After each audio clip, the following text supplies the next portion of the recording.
নমস্কার, আমি তোমাদের জয়দেব শাস্ত্রী। আজ যে বিষয় নিয়ে আলোচনা করব সেটা কিন্তু তোমাদের রাশিফল নিয়ে আলোচনা করব। চ্যালেঞ্জপূর্ণ কর্মজীবন সম্পর্কে, আর্থিক অবস্থা এবং ব্যক্তিগত উন্নয়ন, প্রতিটি ক্ষেত্রে গুরুত্বপূর্ণ পরিবর্তন এবং সুযোগ আসবে, বিস্তারিত আলোচনা করব আমি আজকে। কার সম্বন্ধে? বৃষ রাশির সম্বন্ধে।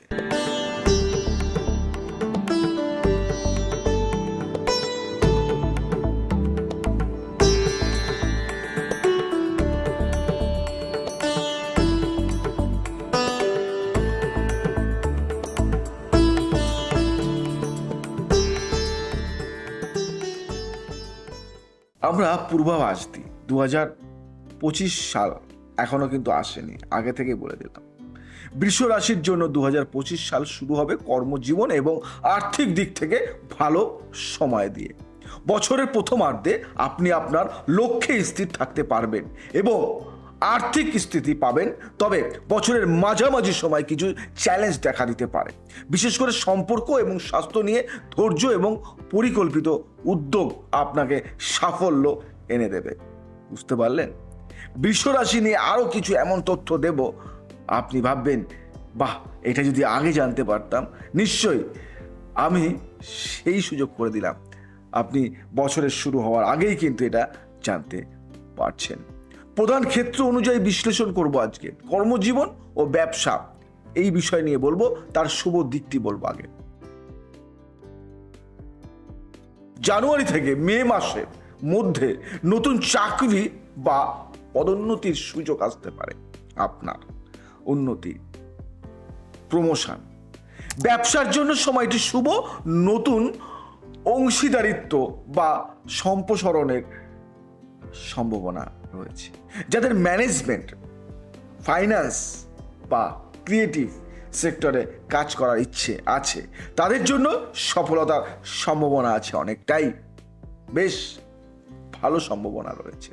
অশুভ দিকও আছে, যেহেতু শুভ দিক যেমন আছে তার অশুভ দিকটাও কিন্তু আছে। জুন জুলাই মাসের কর্মক্ষেত্রে প্রতিযোগিতা বাড়তে পারে, অনেকটাই প্রতিযোগিতা বাড়বে এবং কাজের চাপ বাড়বে এবং গুরুত্বপূর্ণ প্রকল্পে ভুল করার সম্ভাবনা থাকবে। শুভ দিক যেমন থাকে, অশুভ দিকটাও থাকে।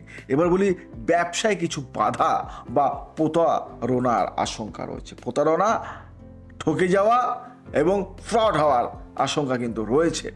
বিদেশ যাত্রা ও কর্মসংস্থান নিয়ে আজকে আলোচনা করব। বিদেশ গমন বা কর্মসংস্থানের জন্য বছরটি শুভ।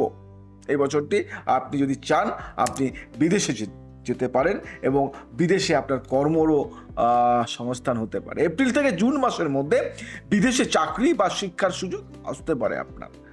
কোন মাস, কোন সময়, এতভাবে ভাঙিয়ে বলে দেই আমি। এবং কি করবেন?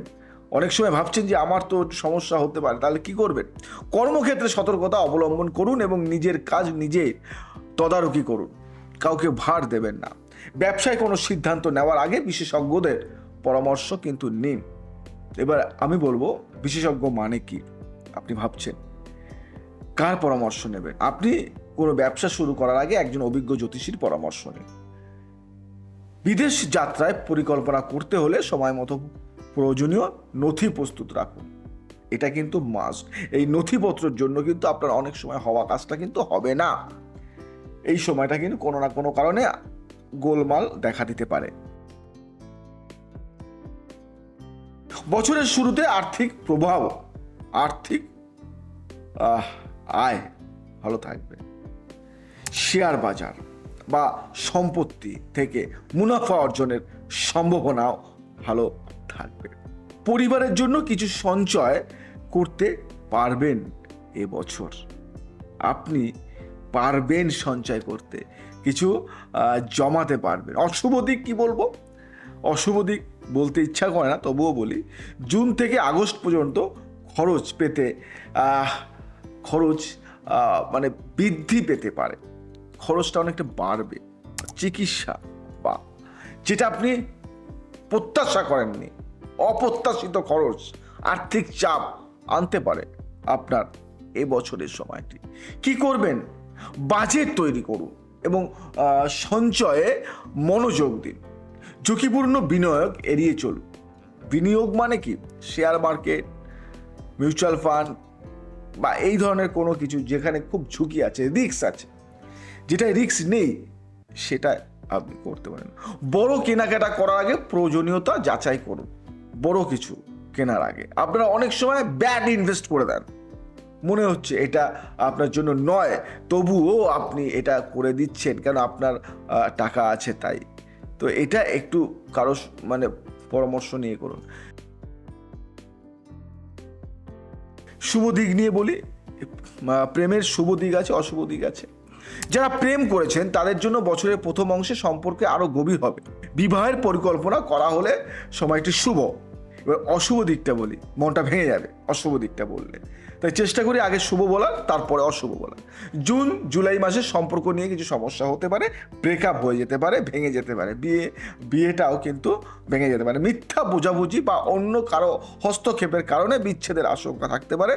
থার্ড পার্টি এন্ট্রি হতে পারে বাংলা ভাষা। তৃতীয় সম্পর্ক বা দ্বিতীয় সম্পর্ক, বিচ্ছেদ ও পুনর্মিলন, এটা কিন্তু একটা অন্যরকম। যাদব শাস্ত্রী কিন্তু এইভাবেই কিন্তু তৈরি করেছে। যারা আগের সম্পর্ক থেকে বেরিয়ে এসেছেন তারা নতুন কারোর সাথে সম্পর্ক করতে পারেন। বিচ্ছেদের সম্ভাবনা থাকলেও সঠিক সময়ে আলোচনা করলে পুনর্মিলন হতে পারে, মানে আবার তার সাথে মিলন হতে পারে। তাকে বলা হয় পুনর্মিলন, মানে একবার তার মিল হয়েছিল, কোনো কারণে ভেঙে গেছে, তার সাথে আবার মিল হতে পারে। করণীয় কি? সম্পর্কের ক্ষেত্রে ধৈর্য ধরুন এবং ইগো সমস্যা এড়িয়ে চলুন, কেন ইগোতে অনেক কিছু নষ্ট হয়ে গেছে। ইগো থাকলে মানুষের সাথে মানুষের ভুল বোঝাবুঝি হয়, তাই ভুল বোঝাবুঝি দূর করতে সঙ্গীর সাথে খোলামেলা আলোচনা করুন, একদম ফেস টু ফেস আলোচনা করুন, ভালোভাবে আলোচনা করুন। পরিবার বা বন্ধুদের পরামর্শ নিন।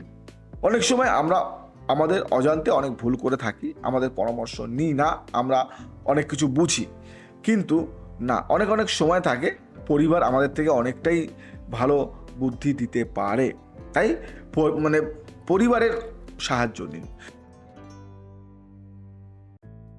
স্বাস্থ্য যদি বলি, শুভ দিক কি হতে পারে? বছরের শুরুতে স্বাস্থ্য মোটামুটি ভালো থাকবে এবং নিয়মিত ব্যায়াম এবং পুষ্টিকর খাবারের মাধ্যমে সুস্থতা বজায় থাকবে। আর অশুভ দিকটা কি? অশুভ দিক যদি আমি বলি, অশুভ দিক হবে মানসিক চাপ এবং অনিদ্রার সমস্যা হতে পারে। মানসিক চাপটা স্টেজ অনেকটা বেড়ে যাবে জুন থেকে ডিসেম্বর পর্যন্ত। পেটের সমস্যা বা রক্তচাপজনিত অসুস্থতা দেখা দিতে পারে। অতিরিক্ত কাজের চাপ স্বাস্থ্যকে ক্ষতিগ্রস্ত করতে পারে। মাথায় রাখবেন যে কাজটাকে একটু কন্ট্রোলে আনতে হবে। কি করণীয় কি আছে? করণীয় হলো নিয়মিত স্বাস্থ্য পরীক্ষা করুন। নিয়মিত আপনার স্বাস্থ্য পরীক্ষাটা বাঞ্ছনীয়। মানসিক চাপ কমানোর জন্য ধ্যান ও যোগব্যায়াম অভ্যাস করুন। ধ্যানটা খুব দরকার। অনেক সময় মেডিটেশন, ধ্যান আপনারা জানেন না, আমি আছি আপনাদেরকে জানিয়ে দেব। ডাক্তারের পরামর্শ ছাড়া ওষুধ এড়িয়ে চলুন। অনেকে আছে নিজে পাকামো করেও নিয়ে আসে ওষুধ, খেয়ে নেয়। রোগ কী রোগ কী হবে না হবে জানি না, পেটের ব্যথা হয়েছে আর গ্যাসের ওষুধ খেয়ে নিলাম, না, এটা করবেন না। ডক্টর দেখিয়ে মেডিসিন নেওয়াটা উচিত। এই দিকটা বলি, শুভ দিক কি আছে? শিক্ষার্থীদের জন্য বছরটি শুভ। উচ্চশিক্ষার জন্য সুযোগ আপনার আসতে পারে, আবার নাও আসতে পারে, কিন্তু আসার সম্ভাবনাটা অনেকটা বেশি। যারা প্রতিযোগিতামূলক পরীক্ষায় বসবেন তাদের জন্য ফার্স্ট জানুয়ারি থেকে এপ্রিল পর্যন্ত সময়টি উপযোগী। অশুভ দিক, জুন থেকে আগস্ট পর্যন্ত মনোযোগে ঘাটতি হতে পারে। কিছু ক্ষেত্রে অসফলতা হতাশা আনতে পারে। আর করণীয় কি আছে? সব থেকে বড় কথা, পড়াশুনোর জন্য নির্ধারিত রুটিন তৈরি করুন। পড়াশুনোর জন্য নির্ধারিত রুটিন তৈরি করুন। নিজেকে মোটিভেট রাখতে আত্মবিশ্বাস বজায় রাখুন। সবসময় মোটিভেট করুন, আমি পারবো, আমাকে পারতেই হবে। প্রয়োজনে যদি আপনার প্রয়োজন হয় একজন মেন্টরের পরামর্শ নিন। সবসময় মাথায় রাখবেন যে কোনো না কোনো পার্সন গাইড করার জন্য কিন্তু আছে। সেই পার্সনটিকে কিন্তু আপনাকে খুঁজে বের করতে হবে। কর্মক্ষেত্রে প্রতিযোগিতা এবং সহকর্মীদের সাথে মতানৈক্য থাকবে। সম্পর্কের ক্ষেত্রে ভুল বোঝাবুঝি এবং বিচ্ছেদের আশঙ্কা কিন্তু থাকবে। এগুলি জেনে নিন, আগে থেকে জেনে থাকলে, আগে থেকে জানা হলে, আগে থেকে জেনে নিলে অনেক সমস্যার সমাধান হয়ে যায়। আর্থিক খরচ এবং চিকিৎসা সংক্রান্ত চাপ থাকবে। স্বাস্থ্য ও মানসিক চাপ থেকে অদ্ভুত সমস্যা হতে পারে আপনার। তাই আপনারা ভালোভাবে থাকার চেষ্টা করুন এবং নিয়ম মেনে চলুন। আর আমি তো আছি, যে কোনো সমস্যার সমাধানে আপনারা কন্ট্যাক্ট করতে পারেন। শনি ও রাহুর প্রতিকার: প্রতি শনিবার কালো তিল বা সর্ষের তেল দান করুন। ওম শ্রী হনুমতে নমঃ এই মন্ত্রটি জপ করুন। এই মন্ত্রটি কিন্তু দুর্দান্ত মন্ত্র। বৃহস্পতির কৃপা পাওয়ার জন্য প্রতি বৃহস্পতিবার হলুদ বস্ত্র দান করুন। এটা কিন্তু দারুণ জিনিস। ওম গ্রাম গ্রিম গ্রোম সহ গুরুবে নমঃ এই মন্ত্রটি জপ করুন। এই মন্ত্রটি জপ করলে অনেক অনেক সুফল পাওয়া যায়। শিবের পুজো আমি সবসময় করতে বলি, তাতে জোশ শক্তি সবই বাড়ে। সোমবার শিব মন্দিরে গিয়ে দুধ দিয়ে শিবলিঙ্গকে অভিষেক করুন। ও নম শিবায় এই মন্ত্রটা সবাই জানেন, এই মন্ত্রটা জপ করতে পারেন। অনেকে ভাবে আমরা এই মন্ত্র জপ করতে পারি না, আমাদের বারণ করেছে, কিন্তু এরকম কিছু নয়। এই মন্ত্র আপনি জপ করতে পারেন। পরিবার ও সম্পর্ক মজবুত করতে কি করবেন? দারুণ জিনিস আমি আপনাকে জানিয়ে দিচ্ছি। পরিবার সম্পর্ক মজবুত করতে পারিবারিক সদস্যদের সাথে একটু সময় কাটান, তাহলে সম্পর্কটা অনেকটা মজবুত থাকে। সঙ্গীর সাথে খোলামেলা আলোচনা করুন। আলোচনা করলে কিন্তু অনেক সমস্যার সমাধান কিন্তু হয়ে যায়। আরও কিছু জানতে চাই আপনাদের, আরও কিছু শুনবেন, আরও কিছু বলবো, নিশ্চয়ই আমি বলবো। যে তথ্যটি এখন দেব সেটা একটু ভালো করে শুনবেন। শুভ সময়টা হলো জানুয়ারি, মে, সেপ্টেম্বর, নভেম্বর। সতর্কর সময় হলো জুন ও জুলাই। এই সময়টা সতর্ক সময়। শুভ রং সবুজ সাদা। শুভ সংখ্যা 6 এবং 2। এগুলো মাথায় থাকবে তো? মাথায় না থাকলে বারংবার দেখবেন, ভিডিওটি সার্চ করবেন, দেখবেন এবং কিছু নিয়ম পালন করে চললে 2025 সালটা কিন্তু আপনাদের অনেকটা ভালো যাবে। 2025 সাল বৃষ রাশির জন্য উন্নতি এবং সমৃদ্ধির সুযোগ এনে দেবে। তবে সতর্ক থাকা প্রয়োজন। সম্পর্ক এবং স্বাস্থ্যের ক্ষেত্রে ধৈর্য, পরিশ্রম এবং সঠিক সিদ্ধান্ত গ্রহণ আপনাকে সফল হতে সাহায্য করবে। আর কি চান জানতে আমাকে লিখে জানান, কমেন্টস করুন। আর যদি ভালো লাগে তাহলে কিন্তু শেয়ার এবং সাবস্ক্রাইব কিন্তু করতেই হবে। আর আমি 2025 সালের সমস্ত রাশি সম্পর্কে বলবো এবং কোনটা ভালো রাশি এবং কোন রাশি আপনাদের আর্থিক উন্নতি দেবে, কোন রাশি অবনতি দেবে, সেই বিষয় নিয়েও কিন্তু আলোচনা করবো। যদি ভালো লাগে শেয়ার করুন আর আমাকে ভালোবাসুন। নমস্কার, জয় শ্রী রামকৃষ্ণ।